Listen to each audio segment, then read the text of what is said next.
Hello everyone, welcome back to my channel. इसमें हम bacteria general account पढ़ेंगे। हमने बीएससी फर्स्ट ईयर स्टार्ट किया है बॉटनी का, और इसका हमने फर्स्ट यूनिट लिया है बैक्टीरिया एंड प्रोकैरियोट्स। हमने बैक्टीरिया कंप्लीट कर लिया है, हमने माइकोप्लाज्मा कंप्लीट कर लिया है। अब हम आए हैं थर्ड चैप्टर में, जिसका नाम है बैक्टीरिया जनरल अकाउंट। ठीक है, तो ये मेरे पॉइंट ऑफ व्यू से ये सबसे इम्पॉर्टेंट चैप्टर है। क्यों? क्योंकि हमको वायरस और माइकोप्लाज्मा के बारे में कम पता है, लेकिन हमको बैक्टीरिया के बारे में बहुत ज़्यादा अच्छे से पता है। दूसरी चीज़ ये कि हमारे ये सारे यूनिट का सबसे बड़ा चैप्टर है, तो आई होप आप इसको थोड़ा सा ज़्यादा ध्यान देके पढ़ेंगे। तो let's begin our topic, bacteria general account, chapter third, part first. कौन सा पार्ट है? फर्स्ट। गुड। अब हम देखते हैं इंट्रोडक्शन ऑफ बैक्टीरिया। इंट्रोडक्शन मतलब जान पहचान थोड़ी करा लेते हैं कि क्या होता है बैक्टीरिया। बैक्टीरिया को हमारे बारे में पता है, हमको नहीं पता, तो हम थोड़ा बहुत जान पहचान कर लेते हैं बैक्टीरिया से। बैक्टीरिया क्या होते हैं? Cosmopolitans, unicellular, rigid cell walled, prokaryotic micro organisms. देखो कितनी सारी चीज़ें लिखी हुई हैं एक ही लाइन में। कॉस्मोपॉलिटेशन का मतलब क्या होता है? वो हर जगह पाए जाते हैं। जो ऐसे कहते हैं ना, भगवान सर्वत्र हैं, लेकिन भगवान का तो नहीं पता, लेकिन बैक्टीरिया सर्वत्र हैं। बैक्टीरिया हर जगह पाए जाते हैं। यूनिसेलुलर का मतलब क्या होता है? सिंगल सेल, एक ही सेल होता है, इसमें मल्टी सेलुलर नहीं होता है, एक ही सेल होता है। सेल वॉल्ड, इनमें सेल वॉल होती है। देखो हमने जितने भी बेसिक, अभी तक मैंने जितने भी डायग्राम बनाए होंगे सेल के, उसमें दो गोले बनाए होंगे।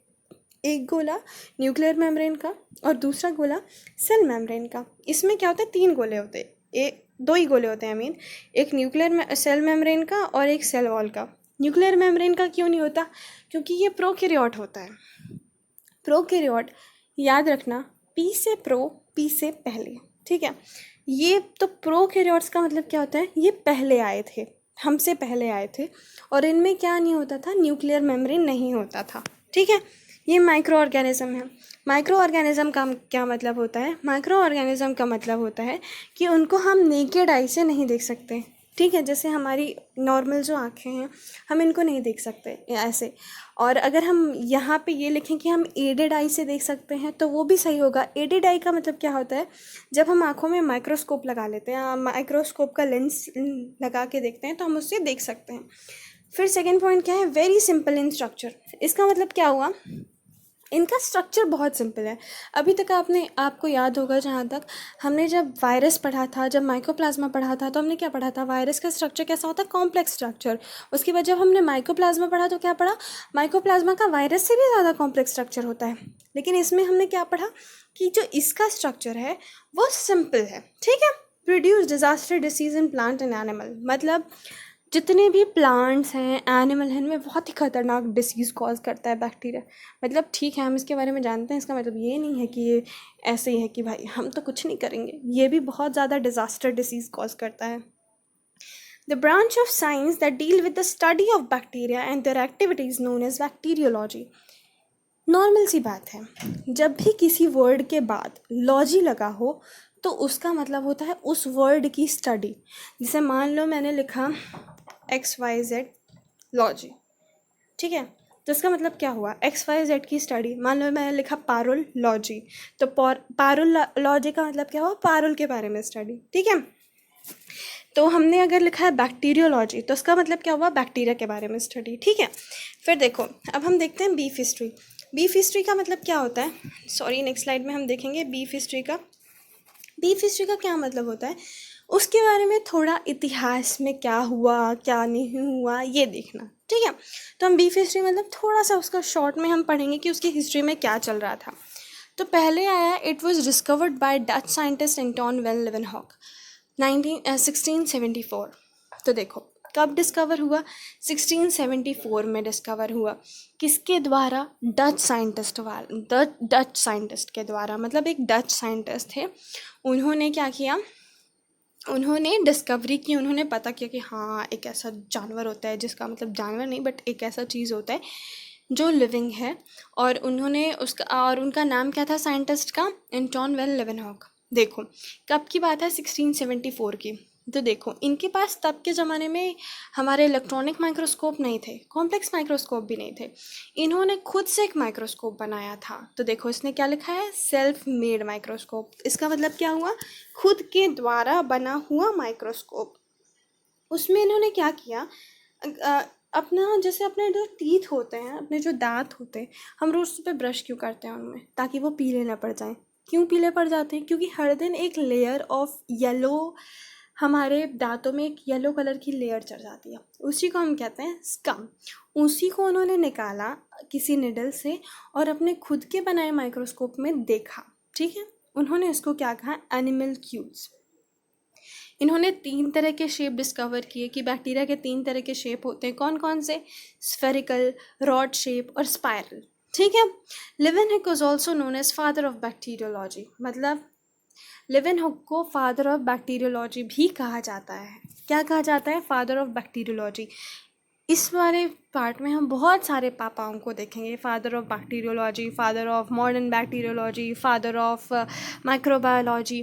तो जस्ट याद रखना, क्योंकि ये क्वेश्चंस कभी बहुत सार इसमें जितने भी क्वेश्चन है ना, ये फादर वाले, नोबेल लॉरेट्स वाले, ये सब कॉम्पिटिटिव एग्जाम्स के लिए भी बहुत इंपॉर्टेंट है। तो जस्ट याद रखना कौन थे फादर ऑफ बैक्टीरियोलॉजी, लेवेनहॉक। कौन थे? लेवेनहॉक। अब हम देखते हैं सेकंड में लीनियस के बारे में। लीनियस कौन थे? Father of plant classification. कौन थे? Father of plant classification. इन्होंने क्या किया, अब वो आए एंटोन वेन लेवेनहॉक, उन्होंने बताया कि हाँ ये रहा बैक्टीरिया। ठीक है, तो लीनियस ने क्या किया, बैक्टीरिया को किस में प्लेस कर दिया? वर्म्स में। किस में प्लेस कर दिया? वर्म्स में। उन्होंने बोला ठीक है, मैं एक नया ब्रांच बनाता हूँ वर्म्स नाम का, उसमें बैक्टीरिया को रख देता हूँ। फिर अब देखो, उसको उन्होंने क्या ही बोला, एनिमल क्यूल्स ही बोला। फिर उसके बाद आई E.G. एनहनबर्ग। कब आई? 1828 में। इन्होंने क्या किया, नेम दिया बैक्टीरिया। उसका ग्रीक में मतलब होता है स्मॉल स्टिक्स। तो उन्होंने बैक्टीरिया को नाम दिया, उसका नामकरण हो गया, मतलब उसका नामकरण कंप्लीट हुआ किसके द्वारा? C.G. एनहनबर्ग। कब? 1828 में। ठीक है, और इसका ग्रीक में क्या मतलब होता है? Small sticks. उसके बाद क्या आया, The credit of giving bacteria a place on classification, recognition and definition by a German scientist Nageli in 1857. अब इन्होंने पहले वाले ने क्या किया, डिस्कवर कर दिया। लीनियस ने क्या किया, उसको वर्म्स में डाल दिया। तीसरे ने आके C.G. एनहनबर्ग ने क्या किया, उसका नाम दे दिया। अब उसके बाद उसको अच्छे से प्लेस करना, अच्छे से रखना, उसके बारे में सारी स्पेशल कैरेक्टर, मतलब रिकॉग्निशन देना कि भाई हाँ ये होता है बैक्टीरिया, उसको खूब फेमस बना दिया। और उसके बाद उसकी डेफिनेशन देना कि एक्चुअल में ये होता क्या है। वो किसने किया? जर्मन साइंटिस्ट ने। क्या नाम था उनका? नगेली। कब, कौन से ईयर में किया? 1857 में। देख रहे हो, उसको 200 साल लगे ऑलमोस्ट अपना नाम और पहचान बनाने में। देख रहे हो कितना टाइम लगा बैक्टीरिया को अपना नाम और पहचान बनाने में। उस पर significant knowledge regarding the origin and nature of bacteria was given by Louis Pasteur. ये इंसान भी बहुत इंपॉर्टेंट है। अब देखो, नाम और क्लासिफिकेशन सब हो गया, लेकिन significant knowledge about the origin और नेचर ऑफ बैक्टीरिया, मतलब बैक्टीरिया की कैसे उत्पत्ति हुई, वो कैसा है एक्चुअली में, उसका स्वभाव कैसा है। ठीक है, ये सब किसने पता लगाया? लुईस पाश्चर ने। 1822 से 1895 तक इन्होंने हमको जानकारियाँ दी कि कैसे कैसे क्या होता है। ठीक है, उसके बाद इन एंशिएंट टाइम, ये थोड़ा अच्छा टॉपिक है, मतलब थोड़ा इंटरेस्टिंग लगेगा शायद किसी किसी को। इन ancient time it is believe that micro organism develop spontaneous generation in a medium of decompose substance.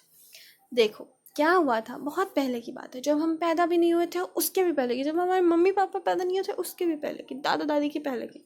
क्या हुआ था, बहुत सारे साइंटिस्ट थे, उन सबको लगता था कि धरती कैसे बनी होगी, और अगर अर्थ बन भी गई तो लोग कैसे पैदा हुए होंगे, बर्ड्स, प्लांट्स, ये सब कैसे आए होंगे। सबको दिमाग में ये क्वेश्चन था। तो कुछ साइंटिस्ट कहते थे कि हो सकता है कि बाहर से कोई स्पोर्स, मतलब ऐसे सीड्स, बीज फेंके हों और उससे फिर हम सब पैदा हो गए हों। कुछ कहते थे एलियन एनिवेशन हुआ होगा। एलियन एनिवेशन का क्या मतलब होता है? एलियंस आए होंगे और धरती पे बच्चे पैदा करके चले गए होंगे। और कुछ कहते थे स्पॉन्टेनियस जनरेशन हुआ होगा, मतलब इसका मतलब था जैसे पानी जमा है तो उसमें मछली पैदा हो गई, किसी के शर्ट में पसीना है तो उससे चूहे निकल आए। आई नो बहुत ही वियर्ड है, बट ठीक है, ऐसा उन लोगों का मानना था।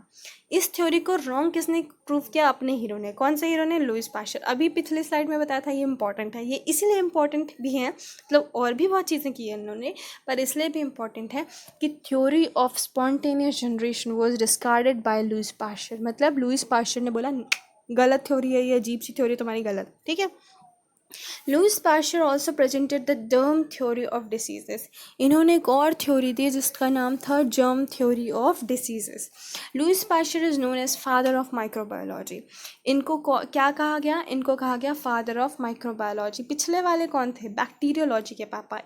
ये कौन से हैं, माइक्रोबायोलॉजी के पापा, ठीक है। तो जो बायोटेक के बच्चे हैं वो याद कर लें, लुईस पाश्चर कौन थे, father of microbiology. Father of कौन थे, माइक्रोबायोलॉजी। तो ये पापा के नाम याद रखना इज़ इम्पॉर्टेंट। फिर आते हैं रॉबर्ट कॉच साहब, ये भी बहुत इंपॉर्टेंट है। 1881 में आए, चलते चलते 1881 तक ये पहुंच गए। इन्होंने क्या किया, culture bacteria in artificial medium, ठीक है।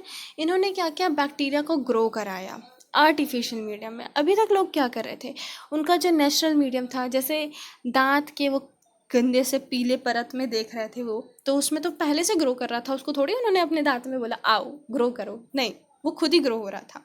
लेकिन इन्होंने क्या किया, इन्होंने उसको उगाया, कहाँ, लैब में उगाया।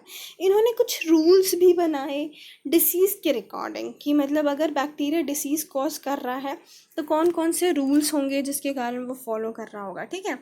He was awarded Nobel prize in 1905 for his work. इस स्टेटमेंट के कारण ये इंसान बहुत इंपॉर्टेंट हो जाता है, क्यों, क्योंकि ये नोबेल लॉरेट है, एनएल है ये। एनएल का मतलब क्या होता है, नोबेल लॉरेट, मतलब जिसको नोबेल प्राइज़ मिला हो। तो इनको नोबेल प्राइज़ कब मिला, 1905 में। इनके काम के लिए इनको 1905 में नोबेल प्राइज़ मिला गया। Robert Koch is also known as father of modern bacteriology. Ancient के कौन थे, एंशियंट के थे एंटोनी वेन लेवेनहॉक। माइक्रोबायोलॉजी के कौन थे, लुईस पाश्चर। और मॉडर्न के कौन थे, रॉबर्ट कोच, ठीक है। फिर 1885 से जो 1914 का टाइम है, इसको हम क्या कहते हैं, the golden age of microbiology. अब देखो, बहुत सारे लोग हैं जिनको पता है कि इंडिया को पहले कब, ब्रिटेन, जो ब्रिटिश लोग थे, अंग्रेज़ों के आने से पहले भारत को क्या कहा जाता था, सोने की चिड़िया। वो हमारा क्या था, गोल्डन एरा। जब भी किसी का बहुत अच्छा समय आता है ना, तो उसको कहते हैं स्वर्णिम अवसर, कहते हैं ना, स्वर्णिम अवसर। तो जब इसके बारे में बहुत सारा काम हो रहा था, किसके बारे में, माइक्रोबायोलॉजी के बारे में, तो उसको हमने क्या कहा, गोल्डन एज ऑफ माइक्रोबायोलॉजी। अगर गोल्डन एरा ऑफ माइक्रोबायोलॉजी लिखा आ जाता है या गोल्डन पीरियड ऑफ माइक्रोबायोलॉजी लिखा जाता है, तो वो यही पीरियड होगा, ठीक है। एरा, पीरियड, ईयर्स, ये सब क्या है, समानार्थी शब्द, ठीक है। तो इनको याद रखना। गोल्डन एरा कौन सा था, 1885 से 1914 तक था। कब से था, 1885 से 1914 तक था, ठीक है। अब हम देखेंगे ये एवेरी, मैकलॉड एंड मैकेथी कब आए, ये 1944 में। इनके नाम से आपको कुछ और भी याद आ रहा हुआ, क्लास 12th में जेनेटिक मटेरियल वाले चैप्टर में भी हमने इसको पढ़ा था।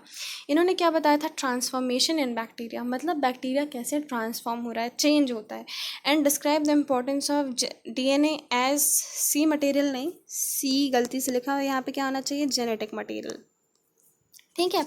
मतलब क्या हुआ, एवोल्यूशन जानते हो, एवोल्यूशन का क्या मतलब होता है, धीरे धीरे सुधार होते होते बहुत अच्छा चीज़ हो जाना।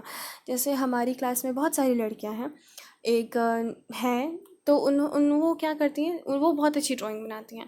तो ऐसा थोड़ी है कि उन्होंने जब पहली बार पेंसिल ली होगी तो उन्होंने पहली बार में ही एकदम मस्त बना दिया होगा, नहीं। क्या होता है, पहली बार उन्होंने खराब बनाया होगा, फिर बनाते बनाते बनाते बनाते सुधार होते होते बहुत अच्छा हो गया।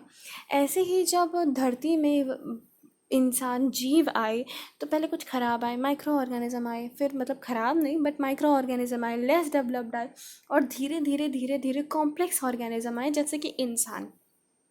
तो जो पहले आए उनमें आरएनए था, जो बाद में आए उनमें डीएनए था। तो उन्होंने ये बताया कि आरएनए रिप्लेस क्यों किया गया डीएनए से, डीएनए में कौन कौन सी अच्छी खासी अच्छाइयाँ हैं, ठीक है। फिर 1946 में लिडेनबर्ग टैम्पटन और ने डिस्कवर किया conjugation in K2 strain of E coli. याद रखना, K2 ऐसे नहीं लिखते हैं, K2 ऐसे लिखते हैं, 2 जो होता है नीचे होता है, पर ये हमारा कंप्यूटर समझता नहीं है इसलिए, ठीक है।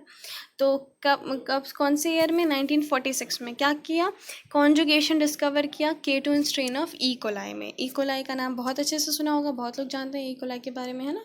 फिर जनरल कैरेक्टरिस्टिक्स ऑफ बैक्टीरिया। अब हम देखते हैं इसके बारे में जनरल कैरेक्टर्स, मतलब क्या क्या खासियत होती हैं, क्या क्या इसके बारे में होता है।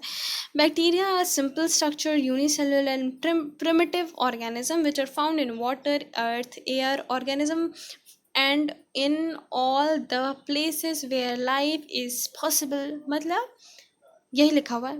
बैक्टीरिया का क्या होता है, बहुत सिंपल स्ट्रक्चर होता है, यूनिसेलुलर होता है, प्रिमिटिव होता है। प्रिमिटिव क्यों होता है, याद करो। पी से क्या होता है पहले, पी से क्या होता है प्रोकैरियोटिक, पी से क्या होता है प्रिमिटिव। याद रखना ये तीनों चीज़ एक साथ। अगर कहीं प्रोकैरियोटिक लिखा है तो उसका मतलब क्या है, वो पहले आया होगा, और वो पहले आने का मतलब ये होता है प्रिमिटिव। ठीक है, तो इसको याद रखना। कहाँ कहाँ मिलते हैं, हर जगह। कोई भी पूछे कहाँ मिलता है बैक्टीरिया, हर जगह मिलता है। जहाँ भी तुम जा सकते हो, जहाँ भी तुम सोच सकते हो, जहाँ की भी तुमने कल्पना की है, उस हर जगह क्या मिलेगा, bacteria. They are autotrophic saprophytic. अब क्या है, इनमें हर मोड ऑफ हर तरीके से खाना खाते हैं। खुद भी खाना बनाते हैं, सड़े गले के ऊपर भी बैठ के खाना खाते हैं। अगर कोई जिंदा है तो उसके ऊपर भी बैठ के खाना खाएंगे। और सिम्बायोटिक, देखो पैरासाइट और सिम्बायोटिक बहुत ज़्यादा एक जैसा है, थोड़ा सा डिफरेंस है बस। पैरासाइट में भी क्या होता है, मतलब एक थोड़ा सा डिफरेंस है। पैरासाइट क्या होता है कि जैसे कोई चीज़ ज़िंदा है, उसमें चिपक जाएंगे और उसका खाना खाएंगे, और उसको क्या इफेक्ट डालेंगे नेगेटिव, उसको बीमार कर देंगे, उसका खाना चुरा के ले गया, उसको परेशान कर रहे हैं। लेकिन सिम्बायोटिक में क्या होता है, वो एक पेड़ है, उसमें चिपक जाएंगे, उसका खाना खाएंगे, लेकिन कोई ना कोई लाभ उनको भी देंगे। ठीक है। Bacteria are prokaryotic organism, that is they lack well developed nucleus, nucleolus, nuclear membrane, endoplasmic reticulate, Golgi body, microplasma and plastids. Underline it, कहाँ क्या क्या चीज़ें नहीं होती। ठीक है, क्योंकि अभी तक मैंने जितना बताया आपको, क्या बताया था, प्रोकैरियोटिक है, क्योंकि उसमें क्या होता है, वेल डेवलप न्यूक्लियर मेम्ब्रेन नहीं होता। न्यूक्लियर मेम्ब्रेन नहीं होता तो न्यूक्लियस अच्छे से नहीं होगा। ठीक है, तो ये सब अंडरलाइन कर लो। एंडोप्लाज्मिक रेटिकुलम, माइटोकॉन्ड्रिया, इन सब चीज़ों में पता है खास बात क्या आती है, ये डबल मेम्ब्रेन होते हैं, जो भी चीज़ें इसमें लिखी हुई हैं। ठीक है, तो उनको याद रखना।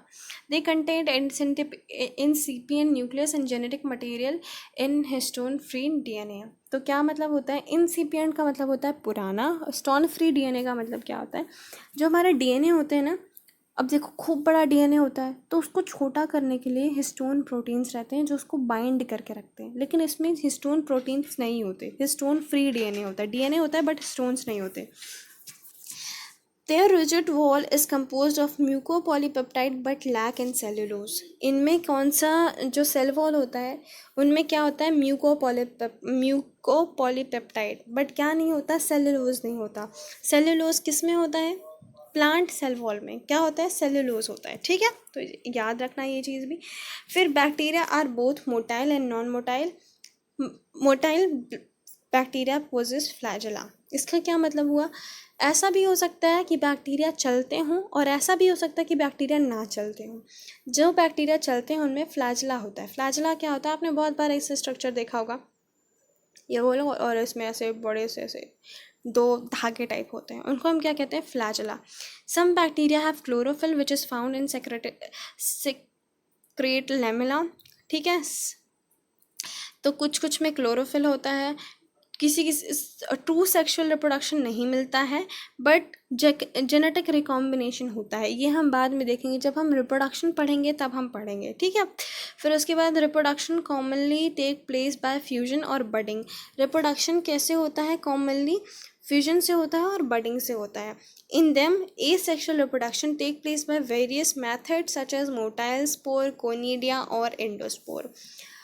जो हमारे बैक्टीरिया होते हैं इसमें मोटाइल स्पोर हो सकते हैं, मतलब ऐसे स्पोर भी हो सकते हैं जो चलते हों, ऐसे भी हो सकते हैं जो कोनिडिया हों, और ऐसे भी हो सकते हैं जो एंडोस्पोर हों। ठीक है, ये जनरल कैरेक्टर्स हैं, इनको रट्टा मार लो, मतलब रट्टा मार लो एज इन कि देखो क्या होता है, जितने भी क्वेश्चन बैक्टीरिया के बारे में आते हैं, ठीक है, तो वो किसी से आएंगे, जनरल कैरेक्टर्स में से ही आएंगे। तो आप जितने जनरल कैरेक्टर्स जानते हैं ना, अगर आपको किसी भी का आंसर नहीं आ रहा है और आपको लिखना है और नेगेटिव मार्किंग नहीं है, आप इससे आंसर बना सकते हैं।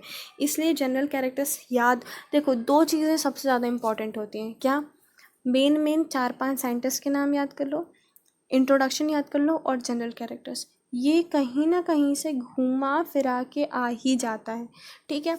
या फिर आप किसी भी क्वेश्चन पे, कोई भी क्वेश्चन आ जाए, आप घुमा फिरा के इन कुछ चीज़ों को लिख ही सकते हैं, इसलिए इनको जस्ट याद रखना, ठीक है। तो ये हमारा लास्ट था, अब हम जा रहे हैं। तो अगर आपको ये वीडियो पसंद आया हो तो प्लीज़ लाइक करें, कमेंट करें, अगर आपको अच्छा लगे तो सब्सक्राइब करें चैनल को। I hope you like it. Love life, live life, bye bye.